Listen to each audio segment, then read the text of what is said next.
Olá pessoal, tudo bem? Eu sou a Priscila Dietz, terapeuta, e estamos gravando essa série, né, das palestras que aconteceu no último seminário, o quarto seminário de alquimia floral dos terapeutas alquimistas, Joel Aleixo. E eu estou trazendo aqui só um breve relato, uma pincelada dos principais temas, que foi muito rico, muito compartilhar de conhecimento, uma renovação de ideias, uma renovação de energia muito grande. E aí eu vou falar um pouquinho do tema solidão, o contrário do amor, né? Porque quando a gente fala de medo, como o tema do seminário geral foi medo, ausência do amor, a solidão acaba entrando nesse pacote. Um dos maiores medos, segundo a última pesquisa que foi feita no Brasil pelo IBGE, um dos maiores medos da população é medo de ficar só, de ficar dependente. É medo de ficar dependente quando ficar velho. É o medo da dependência, o medo da solidão. Então, isso é um ponto que chama a atenção dos terapeutas, dos profissionais da área de saúde, que é um medo que está crescendo. Mas é importante pontuar que, gente, solidão não é um problema. A solidão. A gente nasce sozinho, vai vivendo experiências compartilhadas, mas sempre mantendo a nossa individualidade. E quando a gente vai embora dessa experiência, dessa vida, às vezes a gente vai num acidente, mas o nosso ser vai só, né? Ele vai individualmente. Nunca vai um ser amarrado ao outro. Então, a solidão não é um problema para se preocupar. A solidão faz parte da essência do homem, né? Faz parte da essência do ser humano.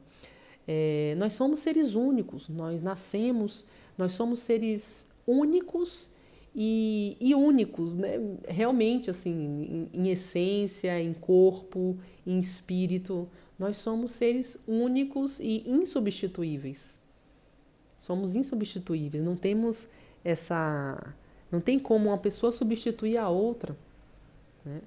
É preciso a gente observar que a solidão não deve ser encarada como um problema. O problema é o que a gente faz com essa dor da solidão. Então, a dor é um problema. A dor, quando a pessoa sente dor, quando a pessoa está no processo de doença, que a solidão se transforma numa doença para a pessoa, gera muita dor. E aí a dor é um problema. Como a gente faz, como a gente lida com essa dor, pode se transformar até numa tragédia. A forma como a gente lida com essa dor, né? A forma como a gente como a gente conduz esses processos. Eu falei no último vídeo sobre a dificuldade que o Ocidente, né, tem de lidar com o sofrimento, de lidar com a morte, de lidar com a dor. Os orientais já têm mais facilidade de lidar com esse tipo de transição, com esse tipo de passagem, com esse tipo de sofrimento. A gente, os ocidentais, já lidam de uma forma muito mais negativa, né? A gente tem que entender que a morte, o sentimento de rejeição, a frustração, são sentimentos e faz parte da vida humana. Hoje, vários estudos já trazem esses temas para a criação das crianças, né? Para as crianças aceitarem mais, aprender a aceitar a limitação, aprender a aceitar as frustrações. Isso faz parte do ser humano, faz parte do nosso amadurecimento. A gente tem que aprender a entender isso, aprender a aceitar. Quando a gente não aceita, quando a gente se revolta, né, com as situações da vida que são inevitáveis, é aí que a gente observa a presença de negatividade, de doenças, de miasmas. É aí que começa um miasma a fazer efeito. Depois eu vou gravar um videozinho específico de miasmas. Mas os miasmas, falando rapidamente, são os parasitas miasmas energéticos, né? São os parasitas que a gente acaba absorvendo e que sugam a nossa energia, sugam o nosso padrão vibratório. Eles são seres que precisam de um outro ser para sobreviver. Eles querem evolução também, eles querem evoluir. Então eles procuram outro ser com mais energia que eles para sugar essa energia. E aí começa o processo miasmático, o processo parasitário. E aí quando você entra nesse processo miasmático, pegando aqui só para dar um exemplo, por exemplo, um miasma no sistema digestivo, né? Então o que é um miasma no sistema digestivo?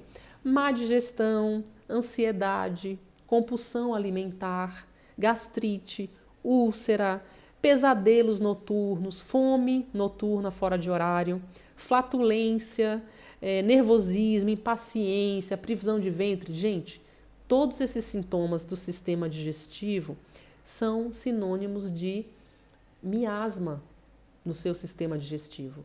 É um sinal de que o seu sistema não está funcionando de forma harmônica. Então, não está funcionando com a energia suficiente. Então, tem um processo miasmático absorvendo a sua energia que está desequilibrando o seu biorritmo natural. Tá? Um outro exemplo, miasma no sistema circulatório, por exemplo, energias negativas que dominam o seu sistema circulatório. Como a gente pode identificar que essas energias estão dominando o nosso sistema? Problemas de circulação, hemorroidas, varizes, dores no corpo em geral, principalmente nas pernas. Tem gente que eu atendo que fala assim, nossa, mas eu nunca tinha essa dor no corpo, comecei a sentir uma dor no corpo, enfim, dores pelo corpo sem causa aparente, problema renal, sudorese, depressão sem motivos, sentimento depressivo, melancolia, aperto no peito, sentimentos de desamor. Tudo isso, gente, é um processo miasmático. É quando a gente somatiza uma energia negativa e aí manifesta esses sintomas. Então, sintoma, doença, é um desequilíbrio, é um processo miasmático. Na alquimia, a gente trata, na terapia alquímica, a gente trata ponto por ponto. A gente trata cada ponto desse. Não para tratar o físico, mas para fortalecer o seu campo energético. Exemplo, fortalecer o seu intestino, a sua região gástrica, o seu chakra umbilical, para que essa energia se fortaleça e espante, né, esse processo miasmático e você consiga liberar esse processo miasmático, né, que está acontecendo no seu organismo. Tá bom? Então, eu vou gravar um outro vídeo específico sobre miasmas energéticos, e eu vou falar mais um pouquinho sobre todos os sistemas do corpo. Mas voltando aqui, quando a gente está num processo miasmático, né, naquela questão da solidão, da dor, do medo, a gente tem tendência ao drama, a criar o drama, a exagerar.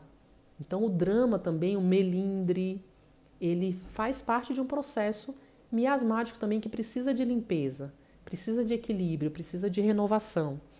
E aí, gente, perdão é um dos caminhos. Perdoar, o amor, o perdão, liberar mágoas, liberar a dor, liberar o ressentimento. Tudo isso são caminhos que a gente sabe, mas que não é fácil.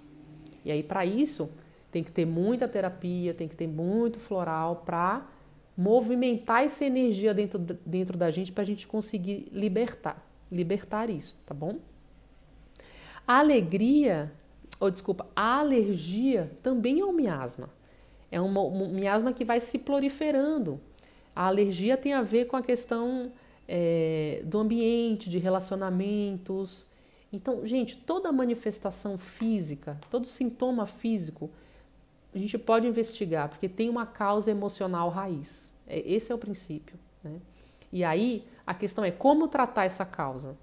E aí é o papel do terapeuta alquimista de ir lá na causa e fazer uma fórmula personalizada para aquela pessoa. Aquela pessoa tem uma história única, tem uma genética única, tem um mapa único, e a gente tem que tratar tudo isso numa mesma fórmula, né, para essa pessoa conseguir se libertar desses processos miasmáticos todos. A diabetes, a anemia, por exemplo, vem da decepção, né? É quando a gente perde o doce pela vida, decepção na vida, frustrações, e aí a gente somatiza, entra num processo de fraqueza emocional que dá uma abertura para o processo miasmático, para a energia miasmática tomar conta. E aí manifesta através de uma anemia, de uma diabetes. Quando eu falo processo de miasmático, é o que está acontecendo no nosso campo energético. Por isso que a gente fala da saúde energética, que também é essencial para equilibrar a saúde física, ok? Um outro tema que foi muito abordado e interessante, em questão dos traumas, né? Quando a gente passa por um trauma na vida, um trauma na infância, algum tipo de decepção, algum tipo de situação que mexeu com a gente interiormente, ele cria um cristal, ele cristaliza no nosso campo energético, né? Cria um cristalzinho. E aí, esse cristalzinho, ele cria uma onda, né? Ele está lá criando onda o tempo todo. O cristal, ele está lá, ele está vivo, né? É uma sujeirinha que fica criando uma onda e essa onda vai indo até chegar no nosso campo físico e se manifestar numa doença. Então, o papel da limpeza, o papel da asepsia dos hemoctórios, da asepsia no processo terapêutico alquímico é limpar todos esses cristais, né? Limpar toda essa memória energética que a gente carrega muitas impurezas, né? Muitas doenças. Então, esse também é um dos papéis importantíssimos e primordiais no processo terapêutico alquímico. A gente costuma dizer que o paciente ele passa por 3 estágios. O nigredo, que é quando está totalmente impuro, quando chega, logo que a pessoa chega, cheio de incômodos, cheio de sintomas, totalmente dominado por miasmas, é a fase do nigredo. Para sair dessa fase, gente, tem um período, né? Tem que ter um tempo para o organismo se purificar, um tempo para o organismo se reestabelecer o seu natural. Saindo dessa fase do nigredo, vai para o rubedo. O rubedo é a fase 2. Então já saiu daquela fase, mas ainda está no momento de se reconectar, de conseguir enxergar de uma forma diferente, conseguir abrir mais os canais. E por fim, passando dessa fase, chega no albedo. Que aí a pessoa realmente se redireciona, se reencontra, está em sintonia com a sua essência. Falando rapidamente dessas 3 fases aí do processo terapêutico alquímico, né? O alquimista, falaram também assim, uma coisa interessante. O floral, quando você começa a tomar nessas fases, né? Esse floral alquímico, ele mostra as verdades. Então, não necessariamente a verdade que você tem que absorver, a sua verdade, não necessariamente é uma coisa maravilhosa. Às vezes a gente só precisa aceitar o nosso momento. E o floral ajuda também nessa aceitação. Às vezes a gente já precisa aceitar uma limitação, aceitar uma solidão, aceitar um medo. E é muito difícil isso. O floral ajuda a gente a acessar essa informação inconsciente, o floral alquímico, né? Para essa aceitação vir de uma forma mais natural. E aí ele vai mostrando as verdades, vai trazendo as verdades à tona. É por isso que eu tenho colegas que são psicólogas, que acabam indicando clientes para tomar floral, porque a terapia alquímica é uma vez por mês, né? Não é um processo terapêutico convencional. Não é uma psicoterapia convencional que você vai 1 ou 2 vezes por semana. Não, é um trabalho de reequilíbrio energético. Então eu tenho colegas que indicam, eu atendo colegas psicólogas, eu atendo colegas, alguns médicos, eu atendo pessoas de todos os tipos de profissionais que estão buscando um equilíbrio energético. Energético, físico, emocional. Estão buscando uma terapia alternativa ou complementar para essas questões do equilíbrio energético. Então o alquimista tem que levar a pessoa à consciência. Esse é um dos papéis, levar a pessoa para enxergar a sua própria consciência. Olhar para dentro de si, né? Se enxergar. Esse é um dos papéis dos florais alquímicos também, astrológicos, alquímicos. E a verdade se manifesta do jeito que ela tem que se manifestar, com dores, com alegrias, de uma forma plena, né? Esse é um dos papéis da terapia alquímica, tá bom? Uma das missões do terapeuta alquimista floral e esse é um dos meus propósitos também. Tá bom? Até o próximo vídeo, tem mais alguns temas que foram abordados dessa série e até o próximo vídeo. Tchau, tchau, um abraço. Vou deixar também meus dados, né, Priscila Dietz, aqui embaixo, e-mail, Instagram, quem quiser compartilhar, tirar dúvidas, mandar uma mensagem, concordar, discordar, enfim. Tá aberto, né, quando a gente se expõe nas redes, a gente está aberto a tudo e temos que buscar o respeito, né, entre todos os seres humanos, cada um respeitando as suas diferenças, as suas formas de pensar diferente, respeitando a diversidade do outro. Então, deixo aqui minha gratidão, meu respeito e a todas as opiniões, tá bom? E até o próximo vídeo. Tchau, tchau.